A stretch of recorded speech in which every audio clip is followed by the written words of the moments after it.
regimental. Com a palavra, por cessão de tempo, o nome do deputado Marco Aurélio.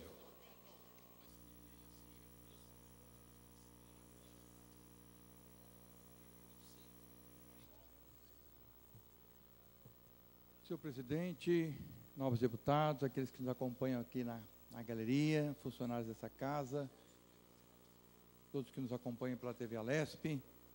Primeiro quero agradecer ao meu amigo, colega, deputado Zico Prado, pela cessão do seu tempo, porque neste momento nós estamos fazendo a discussão de um projeto e cada parlamentar tem direito a 15 minutos e eu já havia utilizado o meu tempo e então eu só poderia fazer uso da palavra pela cessão de alguém, motivo pelo qual agradeço ao deputado Zico Prado. Eu tinha, na verdade, pensado algumas coisas para falar e vou fazer uso nesse sentido, mas o debate colocado aqui pelo presidente nacional do PT não é um debate, mas um relato responsável, um relato de alerta colocado pelo deputado Rui Falcão, presidente nacional do PT, e depois com eco o líder do PTB, deputado Campos Machado. De fato, é um debate que nos leva a uma grande preocupação e que nos remete a estarmos muito atentos ao que pode acontecer neste país, nestes próximos dias, nestes próximos meses. Até porque a democracia conquistada no Brasil, ela foi muito difícil. Nós não conseguimos essa democracia como algo que caiu do céu. Muita gente lutou por isso. Para que tivéssemos uma Constituição promulgada em 5 de outubro de 88, de tal forma que se redemocratizasse o Estado e colocasse o Estado de Direito como norma constitucional, isso causou o derramamento de sangue de muita gente. Então, essa democracia e essa Constituição, ela precisa ser respeitada, porque não é fruto de algo que surgiu do nada, mas é fruto da luta de muita gente, de muitas pessoas que doaram sua vida, doaram seu sangue por este país. E eu espero que a gente consiga passar por esse momento, de tal forma que no final de 2013 nós estejamos fazendo aqui um outro tipo de debate, e não esse, porque esse, de fato, ele é muito preocupante. Eu espero que as casas legislativas sejam respeitadas, como os poderes executivos, como o poder judiciário. Mas, senhor presidente, eu quero também fazer uso da palavra aqui, como hoje tende a ser a última sessão do ano, eu queria levar ao conhecimento da presidência, quer dizer, não é levar ao conhecimento, é alertar, porque a presidência com certeza já tem o conhecimento, que no ano de 2011 foi aprovada nesta casa a Lei 1151, e que trazia no seu artigo 26, um artigo dizendo o seguinte: fica constituído o grupo de trabalho integrado por representantes do Poder Executivo e Legislativo, com a finalidade de avaliar as possibilidades de valorização das carreiras de investigador de polícia e escrivão de polícia, considerando a Lei Complementar 1067, de 1º de dezembro de 2008, no prazo de 180 dias. Ou seja, no prazo de 180 dias, a partir da promulgação desta lei, teria que ser criada uma comissão paritária entre o governo do Estado de São Paulo e parlamentares da Assembleia Legislativa do Estado de São Paulo para fazer um estudo de avaliação para valorizar as carreiras de investigador de polícia e escrivão de polícia. Por quê? Porque aqui se passou a exigir que para ser escrivão de polícia e para ser investigador de polícia, exige-se o nível superior. Só que passou-se a exigir o nível superior, mas não se corrigiu o salário. Então você tem carreiras na Polícia Civil que se exige nível superior com salário inferior a carreiras que se exige nível médio. Então, uma distorção muito grande, e por isso a lei, votada aqui nessa casa, colocou esse artigo da criação de uma comissão de trabalho para regulamentar este artigo da lei 1151. E o que ocorreu? Esta comissão, ela foi feita, senhor presidente, e depois de várias reuniões, aliás, a última reunião, ela ocorreu no dia 29 de agosto deste ano, E depois nunca mais tivemos reunião. Não houve nenhuma resposta, nenhuma proposta do Poder Executivo para este grupo. Este grupo mandou, através de seus parlamentares, uma proposta para o grupo do Executivo, mas o Executivo não respondeu.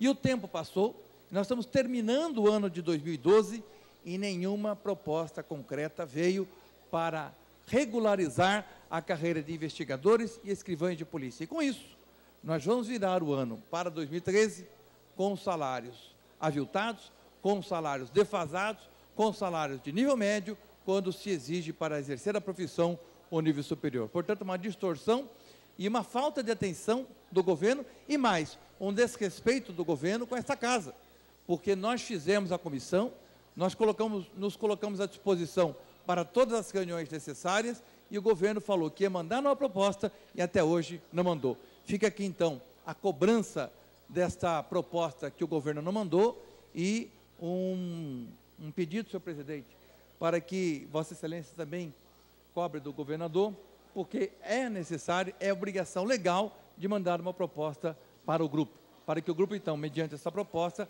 traga em plenário e se transforme em projeto de lei.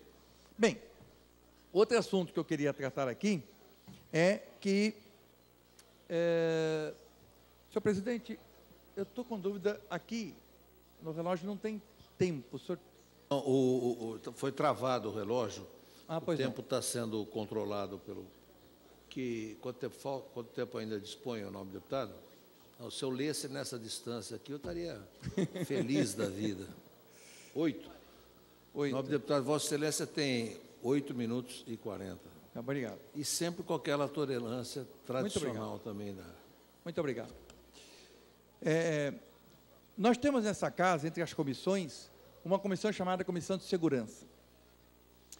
E essa Comissão de Segurança, ela tinha convidado o secretário de Segurança e o secretário de Assuntos Penitenciários para estar presente na reunião de ontem. E aguardávamos por esta reunião para que o secretário de Segurança, Dr. Fernando Grella, pudesse vir aqui, assim como também o secretário de Assuntos Penitenciários, o senhor Lourival Gomes. Pela norma constitucional, pela Constituição do Estado de São Paulo, o secretário ele é obrigado a vir na comissão, aqui na Assembleia, uma vez por semestre. E o secretário de Segurança não veio no segundo semestre. Portanto, era hora dele comparecer. É evidente que alguém pode dizer, mas como que ele virá para fazer prestação de contas se ele está recém-impossado? E, aliás, ao secretário novo, nós desejamos que ele tenha toda a sorte para poder conduzir bem a questão da segurança pública no Estado de São Paulo. Mas nós esperávamos que ele viesse ontem para mostrar qual era o seu plano de trabalho para os próximos anos. E esperávamos também o secretário Lourival, que ele justificou a ausência, infelizmente, por óbito em família. Agora, já que nós não tivemos a oportunidade de fazer uma conversa, um debate na Comissão de Segurança, então eu quero usar aqui do plenário para registrar a situação com que se encontra o Vale do Paraíba e, com ênfase, infelizmente, na cidade de Jacareí. E vejam que eu vou ler aqui um release da TV Vanguarda, que é afiliada da Rede Globo na região. DIG de Jacareí conta com apenas 4 investigadores. Unidade tem ainda um carcereiro e 2 agentes, segundo policiais. Unidade será responsável por investigar onda de violência. Aí diz a matéria: responsável por investigar a onda de violência que matou 9 pessoas em Jacareí, no último final de semana, a Delegacia de Investigações Gerais, DIG, da cidade, conta com apenas 4 investigadores, sendo que um ocupa cargo de chefia e, por isso, acumula obrigações administrativas, além da investigação de crimes. A DIG de Jacareí conta ainda com um carcereiro e 2 agentes, que, segundo os policiais, têm a função de motorista. É um número muito insuficiente para uma cidade desse porte. Impossível investigar todos esses crimes, disse um policial que não quis ter o nome divulgado. Segundo ele, uma equipe mínima seria de 12 investigadores. A população cobra com razão mas não temos estrutura nem equipe para conter o problema, afirmou.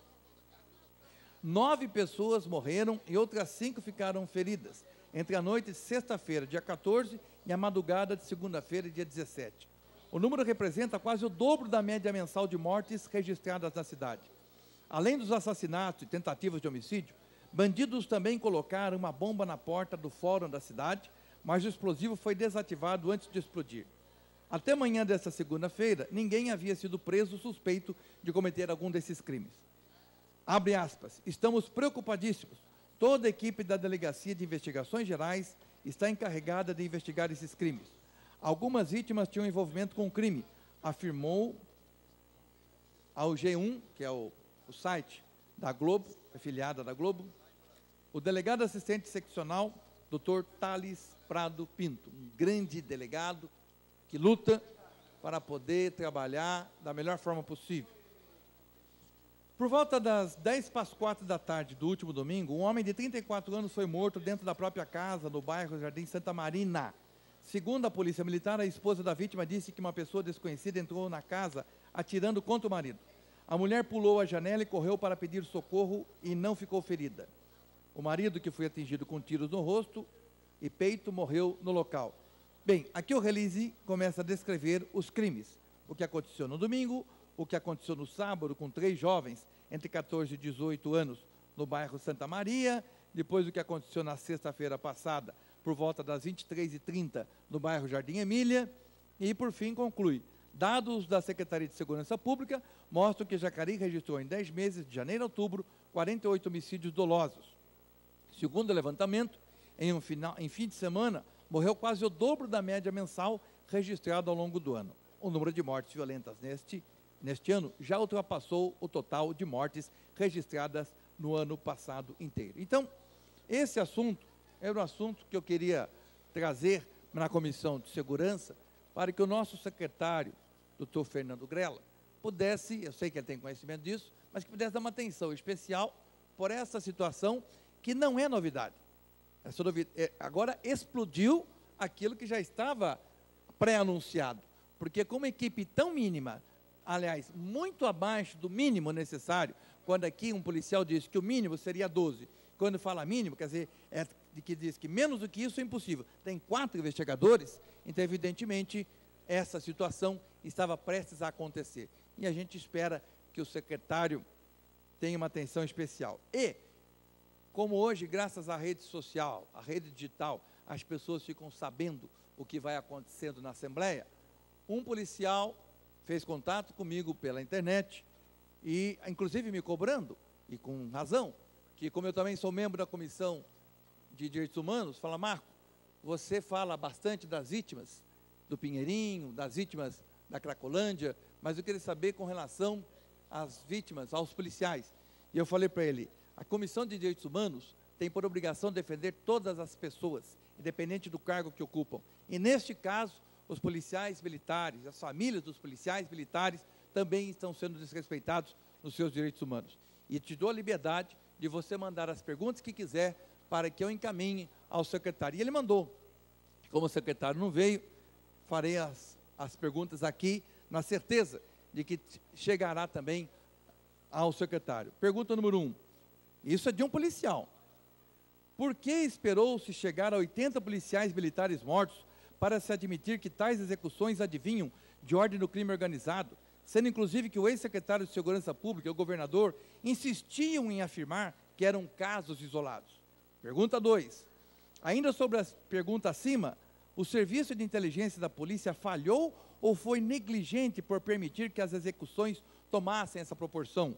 Pergunta 3. Quanto vale a vida de um policial? E aí, este policial, sabendo que também estaria presente o secretário de Assuntos Penitenciários, mandou também 5 perguntas. Primeira, como se explica a entrada tão fácil de celulares nas penitenciárias de todo o estado de São Paulo? Segundo, por que os bloqueadores de celulares, que com certeza foram comprados com dinheiro do povo, se tornam ineficazes dentro dos presídios? Terceiro, como se explica que a ordem para executar policiais militares tem um partido de dentro do presídio de segurança máxima de presidente Venceslau, através de ligações de telefone celular? Ora, não é um presídio de segurança máxima? Pergunta 4. O que está sendo feito para que celulares não entrem em presídios? Ou, caso entrem, tenham as ligações bloqueadas? E pergunta 5. Quanto vale a vida de um policial? São perguntas feitas de um policial que acompanha os nossos trabalhos aqui na Assembleia e que eu falei para ele que seria o porta-voz na Comissão de Segurança, mas infelizmente nós não tivemos essa reunião. Eu espero, senhor presidente, que no ano 2013 os secretários cumpram com a norma constitucional para que nós possamos ter as comissões respeitadas naquilo que a Constituição determina. E por fim, eu queria trazer aqui uma matéria que eu também gostaria de ter levado ao doutor Lorival, com relação à situação das penitenciárias. Dá para pegar aqui? Estado peca na higiene e preso acaba refém do PCC.